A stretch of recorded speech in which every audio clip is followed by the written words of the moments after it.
his own way, edge of the 18. Chios comes out, and he is gone. Chicago Fire going to go be down to 10 men. Oh, he's going for a dive. Oh, no! Chios he was reading his last rites. Yeah, he thought he was done. He had hands buried into the grass. Welcome to Instant Replay for MLS Match Day 10. I'm Andrew Wiebe, and as always, we are taking a closer look at the most controversial refereeing decisions in Major League Soccer. We start at Gillette Stadium for a clash of the Eastern Conference Titans, Cincinnati in town to face the Revs. And there were a couple high leverage calls in this one for the referee crew led by Alex Chilowitz in the center and VAR Soren Stojka. The first one comes in the 27th minute. Corner kick finds its way out to the top of the 18. Cincinnati takes a touch. Justin Rennicks, the New England forward, is out to defend. And yes, you see it, I see it. Referee Alex Chilowitz sees it. The ball hits the hand. Chilowitz is just inside the 18 with a great view on this one, and he immediately points to the spot. Penalty kick. But I, like the color commentator on MLS Season Pass, Kalen Carr, have some doubts about this one. It looks to me like it's very, very possible and perhaps likely that this ball actually strikes Rennick's hand outside the area. Look where Rennick's body is located. His arm is not trailing too far behind him, and his feet are well outside the area. But Chilowitz doesn't hesitate. Penalty, he says, and I don't think Stojka can send him to the monitor. Look as I might, with all the suspicions that I have, I cannot find a smoking gun angle that would tell me in or out where this actually occurred. Because of that, it becomes a judgment call. The fact is, the referee, in his judgment on the field with better positioning than we have, no doubt about it, decided it was a PK, and that's where it went. Fortunately for the Revs, Georgi Petrovic is a monster and saved this one.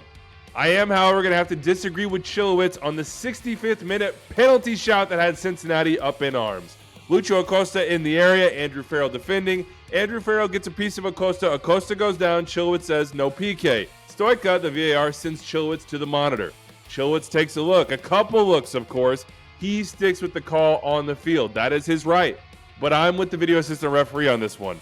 I see clear contact from the defender on the attacker. That contact takes down Lucho Acosta, in my opinion. I think this should have been a penalty. That could have changed the game. All right, let's go to Soldier Field. 30th minute. The New York Red Bulls and their striker, Elias Manuel, want a penalty on this challenge from Rafa Chijos. Chris Pinso's the referee. He waves it off. Nah, he says. But VAR Luis Guarda sends him to the monitor, where Chris Pinso once again says no PK. And I think this is the correct call by Pinso.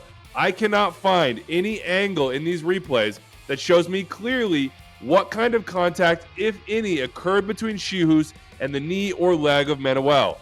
Because of that, I don't think this is a clear and obvious error that should be overturned. I also don't see a foul, period, here. I think Manuel embellishes this a little bit. For me, it was good for Pinso to go to the monitor, see the evidence, and say, nah, I still think I was right about this one. Play on. But I think Chijos is a lucky boy in the 37th minute. The Fire defender sticks a leg out while he's on a yellow and takes down the Red Bulls attacker. Pinso gives Omir Fernandez a yellow for the dive, but I'm looking at this angle here, and I don't know, man. I see contact. To me, this should have been a second yellow card and a sending off for Chijos. So why wasn't it, you're asking? Why didn't Luis Guarda, the VAR, send this down for review? Well, it doesn't fall in one of the four buckets. It's not a penalty. It comes outside the area. It's not a straight red card. It's not a goal-scoring play. Luis Guarda has his hands tied. This is Pinso's decision, and he decides dive.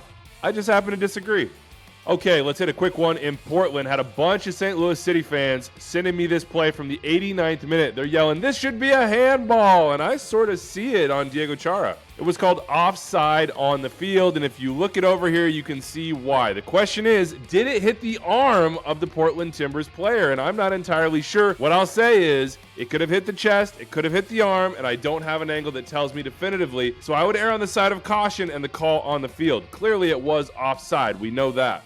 Speaking of things that are just straight up unclear, stoppage time. Columbus down 1-0 to Inter Miami. Columbus are going to lose by 1 goal, but they wanted a handball right here on DeAndre Yedlin. Let's all just sit back and watch these replays. You tell me if you can see definitively where the ball hits Yedlin and where Yedlin's arm is. There's always a player obstructing. There's always something keeping you from seeing what you need to see on these replays, and that had to be extremely difficult for VAR Jeff Gamble. But in the end, I think he made the right decision. The referee, Pierre-Luc Lazier, did not see this live. He was hoping his VAR did, and his VAR did not have the angles. So they said, call in the field stands, no handball, and I think that's the right decision in this situation. Well done to the crew. I am, however, going to have to disagree with the referees in the Austin-San Jose game. 5th minute. Christian Espinoza cooking people like he often does, and Lundqvist he fouls him in my opinion. I'm just going to say it. Guido Gonzalez Jr. is the referee.